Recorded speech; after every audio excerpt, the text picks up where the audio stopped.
Writing here, Jason, I like what you said the other day about non-whites being welcome in going free. And why not?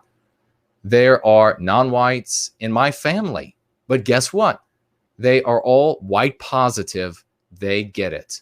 Precisely, Marcus. Thank you so much for those great words, that insight, for being a hero among heroes in the service to white well-being, for that great contribution to the work that we're doing here to help grow this. So we have that organizational entity come into being this year, and we begin to exert increasing influence in the States and around the world. Thank you so much for that. There are a great many of us. The anti-whites had hoped, ladies and gentlemen, and indeed it was the case with these antiquated ways of viewing white positivity, that if someone had a non-white relative or what have you, that they would somehow be undermined, they would be compromised, and they couldn't participate.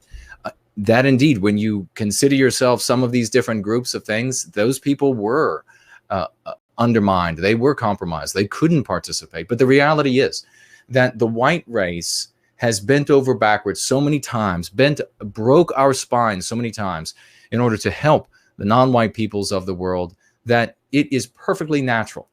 And still to this day, I've said before, and I heard this first from the great Sam Dixon, that at any moment on planet Earth, there are thousands and thousands of white people who are funding, contributing, donating their time and their efforts, their goods, their intelligence. They have created organizations. They almost 100% of the organization is staffed by white people and contributed, donated to by white people who focus and do nothing but serve the well-being of non-white people all around the world.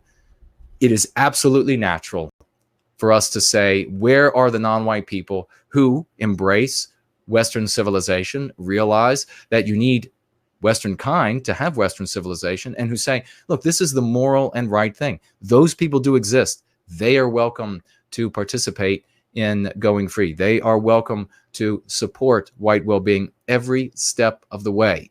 It doesn't matter whether they are full non-white or you have a half-white person or 8/10 white person. None of that matters. If you want to serve white well-being, you are welcome here to serve white well-being. And you know what? That is the right thing to do. It is the moral thing to do. It is the ethical thing to do. These people who want these, they're good people, and just brings us such joy.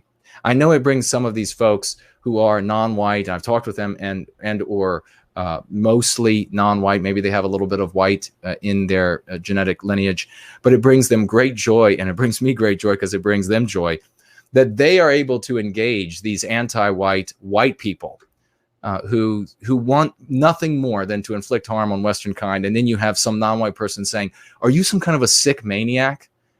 Why would you want to do this to your people? Why do you think that that is moral? So the non-white people, unlike conservatives, this is the big difference. And this is for somebody looking at a distance, they might see incorrectly. They might need a thicker pair of glasses.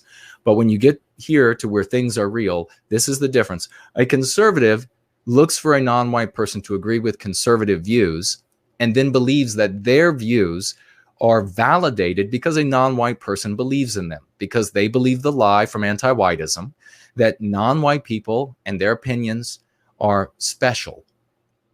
It's a lie because non-white people and their views are only special if their activities and their views harm Western kind. The moment that they don't, well, then they're called anti-white slurs like the rest of us.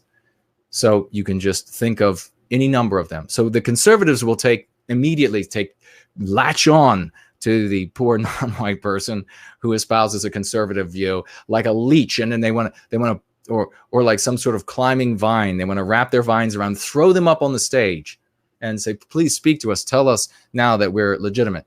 Here, it's completely different. Here, we are all in service to white well-being.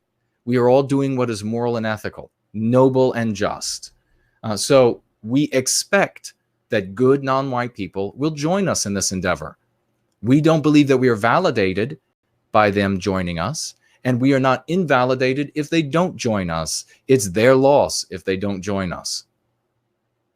So it says bad things about their character. It says bad things about the objectives of things that they want, what their impetus is. So every person who doesn't consider themselves white and who wants to participate is welcome, and we celebrate their participation just like we do, no more so, no less so, than all of our white brothers and sisters who are here with us. Thank you, Marcus. DJ in the